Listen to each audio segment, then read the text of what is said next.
All right, so this is a tutorial for how to do a composition sketch for a fruit. I have a few different colors here that I'm gonna be using to color code this to help it be a little bit easier for you guys to see. So there are some basic parts that we need to have here. The blue is gonna be my horizon line, okay? And this is, you don't need to write this down. This is just for your, let's see, I'll do it up here then. Horizon line. Okay.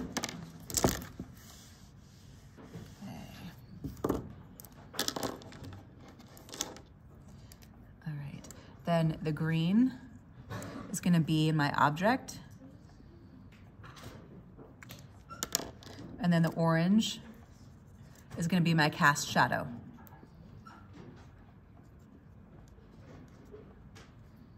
Okay. So first, when doing a horizon line, well, what is a horizon line? A horizon line is a line that separates the wall from the ground or the sky from the ground. We're gonna be doing our fruit on a table. So I'm gonna start by doing a dot right in the middle, okay? This is a no-go section. We do not want to put any lines right through the middle. Our horizon line will either go up high or it will go down low. For the purpose of today's, of this one, I'm gonna make it up high. So I do keep that there just so I can visualize where not to center my fruit, where to not center that line. So this is not centered. It is above center. So that's first for the horizon line, okay? And when we sketch right now, you guys are also gonna be sketching pretty lightly so that you can erase it and wait until you get the line like just perfect. Okay, so next is the object. And when we do sketching, we do lots of light lines. So I'm centering this off to the side. Okay. So a pear is made up of two basic shapes, right? You've got a circle on the top and a larger circle on the bottom. Notice that the entire thing is moved to the right-hand side. A central composition means everything is centered. And with a central composition, our eye does not move around the frame very much. So I decided to move it to the right, okay? I'm gonna erase some of those extra lines that I don't need. Darken up some of the ones that I know that I do want.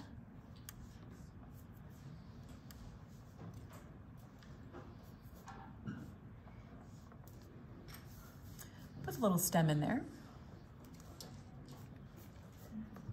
So that's the object. Next is the cast shadow. And because I have so much space over here on the left, I'm gonna have my cast shadow go on that side, which means my light source is gonna be coming in from this way. And as part of a sketch, we always wanna do a direction for the light source.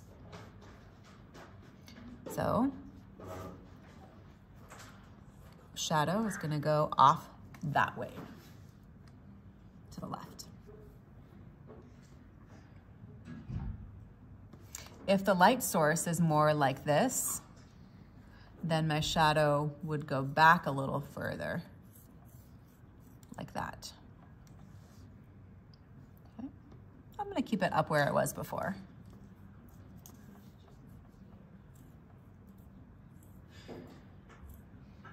Okay. All right, so within the object, now when we paint it, we're not gonna paint the object one solid color and leave it like that. We need highlights and shadows in this. So I'm gonna go back into the object now, and I'm going to look at my reference to see where the darkest parts are at. So there is a dark shadow right here, and a dark shadow in like this. It does not go all the way to the ground. So I'll just sketch that in. So those are the darkest spots. Next is the highlight. And there's a highlight shape that looks kind of like this, and one that looks kind of like this.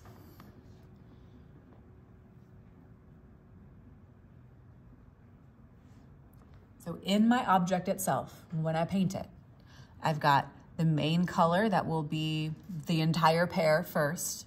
Then I'll have a darker color that I'll paint where those dark sections are, and then a light color that I'll paint for the highlights. Pretty simple.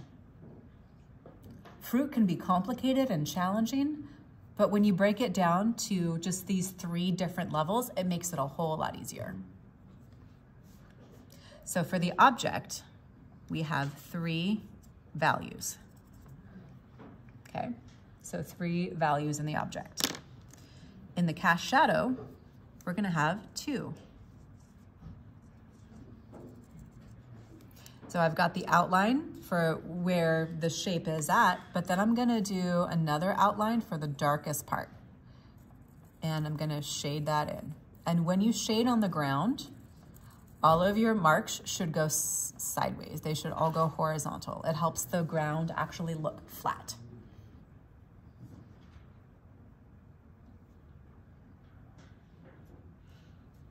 Okay. So this, very simply, is a completed thumbnail sketch.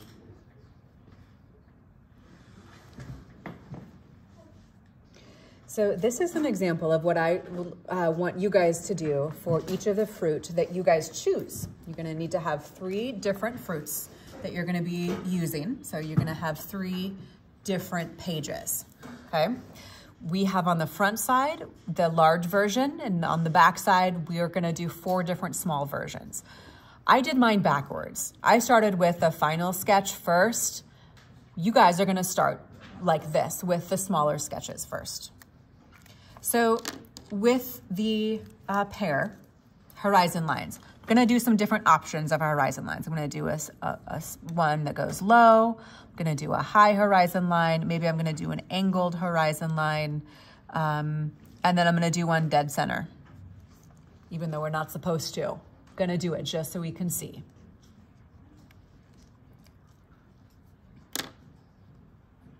Okay.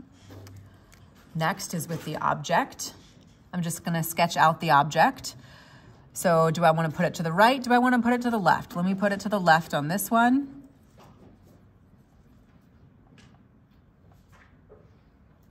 So same kind of process.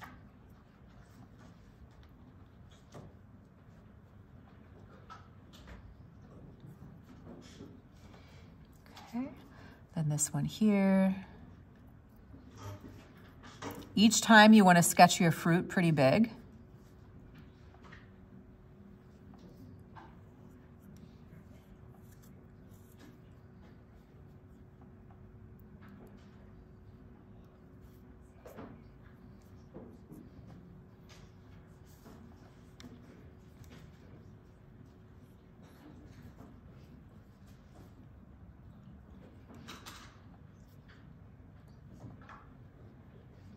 And you can see how kind of quick and how loose this is. You guys are doing these pretty small because we've taken our huge 5x5 square and divide it into four pieces. For this last one on the end, I'm gonna put it dead center. Remember, we're not supposed to do things as central composition, but we're gonna sketch it out just so that we can see it.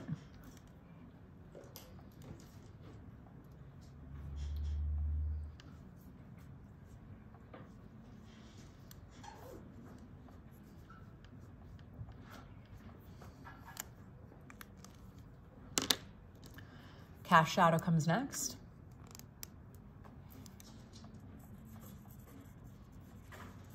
And for this small sketches, I'm just gonna do the entire cast shadow here. All with horizontal lines.